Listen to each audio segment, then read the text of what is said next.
حمزہ حمزہ حمزہ حمزہ حمزہ حمزہ کیا بات ہے تیری ذات خواجہ معین الدین تو رسول دادا اتنے سارے کبوتر؟ بیٹا یہ خواجہ غریب نواز رحمت اللہ علیہ کا مزار شریف ہے جہاں ہم نے حاضری دینی ہے۔ سبحان اللہ، ماشاء اللہ۔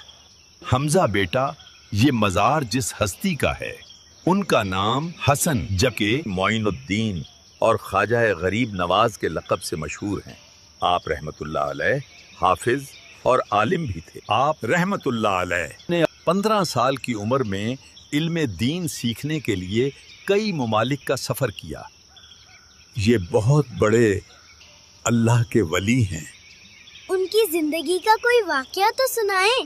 واقعات تو بہت ہیں، ایک جادوگر کا واقعہ سناتا ہوں۔ جادوگر کا واقعہ؟ واہ، سنائے نا۔ بیٹا خواجہ غریب نواز رحمت اللہ علیہ جب ہند اجمیر شریف میں تشریف لائے، آپ کی نیکی اور محبت دیکھ کر لوگ آپ کے قریب آنے لگے۔ یہ بات وہاں کے بادشاہ کو پسند نہ آئی۔ اس نے اپنے سب سے طاقتور جادوگر کو بھیجا تاکہ وہ خواجہ صاحب کو ڈرائے۔ جادوگر اپنے کئی جادوگروں کے ساتھ آیا اور طرح طرح کا جادو دکھانا شروع کیے۔ کبھی آسمان سے پانی برسائے، کبھی آسمان سے پتھر برسائے، کبھی آسمان سے آگ برسائے۔ مگر خواجہ صاحب نے اپنے محبت کرنے والوں کے گرد ایک دائرہ کھینچ دیا جس سے یہ سب جادو کے اثر سے محفوظ ہو گئے۔ اچھا، پھر جادوگر نے دوسرا جادو استعمال کیا۔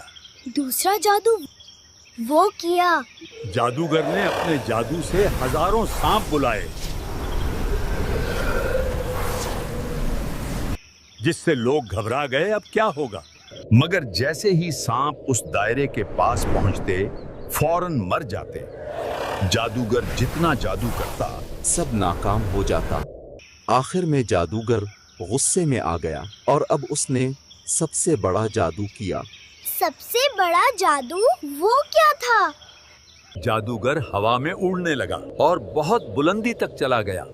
یہ سب دیکھ کر لوگ گھبرانے لگے، مگر خواجہ غریب نواز رحمت اللہ علیہ مسکرا رہے تھے۔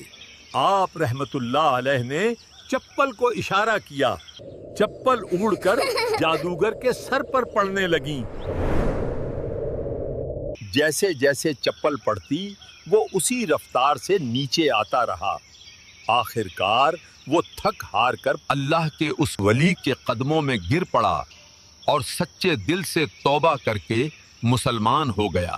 پیارے بچوں، اللہ پاک کی طاقت سب سے بڑی ہے۔ جو اللہ پاک کے دوست ہوتے ہیں انہیں کوئی جادو اور طاقت نقصان نہیں پہنچا سکتی۔ بیٹا، کسی اللہ کے ولی کے مزار شریف پر حاضری کا طریقہ یہ ہے، اگر ممکن ہو تو قدموں کی طرف سے آئیں۔ قبر شریف سے تقریباً 4 ہاتھ یعنی 2 گز دور رہے۔ ہلکی آواز میں اس طرح سلام عرض کرے، السلام علیک یا ولی اللہ، یعنی اے اللہ کے ولی، آپ پر سلام ہو۔ ایک بار سورہ فاتحہ 3 مرتبہ قل هو اللہ شریف کی تلاوت، شروع اور آخر 3 بار درود پاک پڑھ کر اس ثواب صاحب مزار کی بارگاہ میں نظر کر دیں۔ نیز آپ اپنی دیگر نیکیاں بھی انہیں ایصال کر سکتے ہیں اور ان کے وسیلے سے اپنے لیے دعائیں بھی مانگیں، کیونکہ اللہ کے نیک بندوں کی بارگاہ میں دعائیں قبول ہوتی ہیں۔ اگر ممکن ہو تو واپسی پر الٹے قدموں پلٹیں تاکہ مزار شریف کو پیٹ نہ ہو۔ حمزہ حمزہ حمزہ